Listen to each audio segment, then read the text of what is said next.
NIA की wanted list में 3 लाख के इनामी संदिग्ध आतंकी रिजवान के बारे में कई चौंकाने वाले खुलासे हुए हैं। पिछले दिनों आईएसआई की बड़ी आतंकी साजिश को एनआईए ने नाकाम कर दिया। मोस्ट वांटेड आतंकवादी को एनआईए ने दिल्ली से गिरफ्तार किया।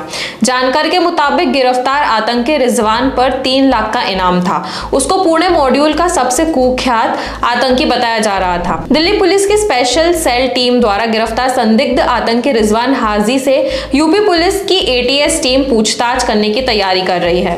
हमारी आज की रिपोर्ट भी इसी विषय पर है, तो आइए आपको बताते हैं कि आतंकी रिजवान कौन है और कैसे ये पुणे मॉड्यूल के सदस्य आईईडी तैयार करने के लिए कोडवर्ड का इस्तेमाल करता था। नमस्कार, मैं यशस्वी जोशी स्वागत करती हूँ आपका यूबीई न्यूज में, जहां हम न सिर्फ खबरें लाते हैं बल्कि उसका बारीक और सटीक विश्लेषण भी करते हैं।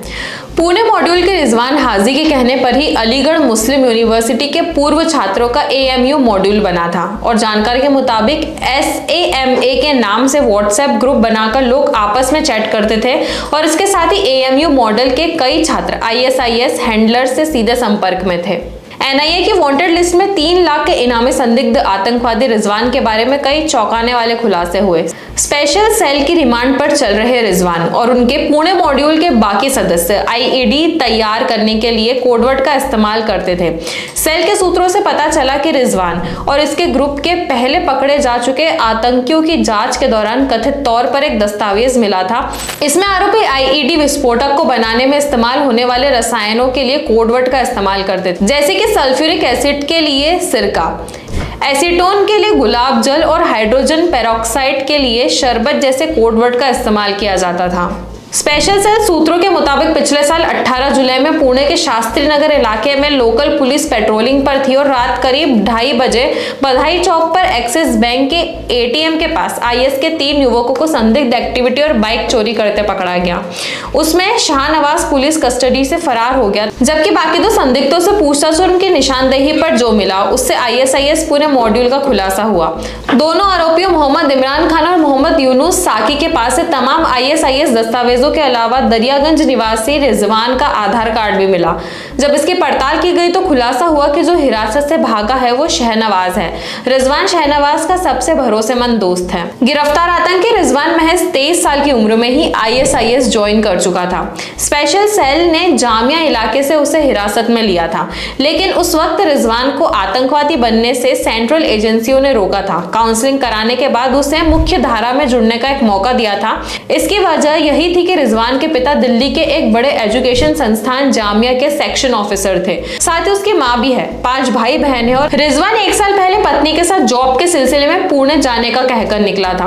उसके बाद से उसने परिवार से कोई संपर्क नहीं किया। जांच में पता चला कि रिजवान दिल्ली से पुणे जाने के बाद ISIS मॉड्यूल में शामिल हो गया था। ये मॉड्यूल पाकिस्तान में बैठा अक्षरधाम हमले का मास्टरमाइंड फरतुल्ला गोरी के इशारे पर चल रहा था। गोरी भारत सरकार में घोषित आतंकी है।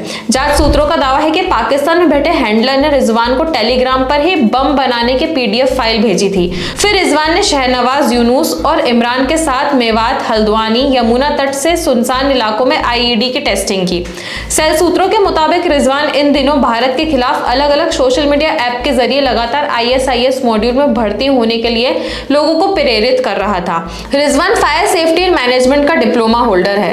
आतंकी नेटवर्क का पता लगाने के लिए अब रिजवान से यूपी ATS टीम पूछताछ करेगी। अक्टूबर महीने में यूपी ATS ने AMU मॉड्यूल के 1 दर्जन से अधिक संदिग्धों को गिरफ्तार किया था। पूछताछ में सभी का रिजवान से कनेक्शन निकलकर सामने आया। सूत्रों का दावा है कि पुणे मॉड्यूल में रिजवान के कहने पर ही AMU के पूर्व छात्रों ने एक व्हाट्सएप ग्रुप बनाया था। उसमें ये लोग कोडवर्ड में चैट करते थे। वहीं यूपी ATS के बाद महाराष्ट्र ATS भी रिजवान से पूछताछ करने की तैयारी में है। रिजवान 12 दिन की रिमांड पर चल रहा है और चैट के जरिए ही रिजवान को किसी एक शख्स से मिलने का निर्देश भी मिला था। उससे मिलने के लिए वह दिल्ली आया था, लेकिन उससे पहले ही पुलिस ने उसे धर दबोचा। हालांकि पुलिस की काउंसलिंग का भी रिजवान पर बहुत ज्यादा दिन तक असर नहीं रहा। वो कुछ दिन बाद ही दोबारा से ISIS के संपर्क में आ गया। जामिया और दरियागंज इलाके में वो लगातार ISIS के आकाओं के संपर्क में रहा। जब पहली बार एजेंसियों के हत्थे चढ़ा था तो उस वक्त वो ISIS का एक बड़ा आतंकी अबू हुजैफा के संपर्क में था। अबू हुजैफा पाकिस्तान से भारत के युवाओं को ISIS में भर्ती कराने का काम कर रहा था। रिजवान ने आईईडी बम बनाने और नियंत्रित बम विस्फोट की ट्रेनिंग तो ले ली थी, लेकिन बड़े ब्लास्ट करने की ट्रेनिंग लेने के लिए उसे पाकिस्तान जाना था। पूछताछ में आतंकी ने बताया कि हमले को अंजाम देने के बाद वो पाकिस्तान भागने की तैयारी में था। फरहतुल्लाह गौरी ने उसका नकली पासपोर्ट आदि बनाने का जिम्मा लिया था। इसके लिए नेपाल से होकर जाने की योजना भी थी, फिर पाकिस्तान में ट्रेनिंग लेकर दोबारा भारत आने की योजना थी। तो यह थी हमारी आज की खास रिपोर्ट, और आपको ये कैसी लगी अपने विचार हमसे जरूर साझा करें। वीडियो को लाइक और शेयर करें, साथ ही चैनल को सब्सक्राइब जरूर करें। यूबी न्यूज आपके लिए लाता रहेगा देश विदेश से जुड़ी ऐसी खबरें। तब तक के लिए धन्यवाद।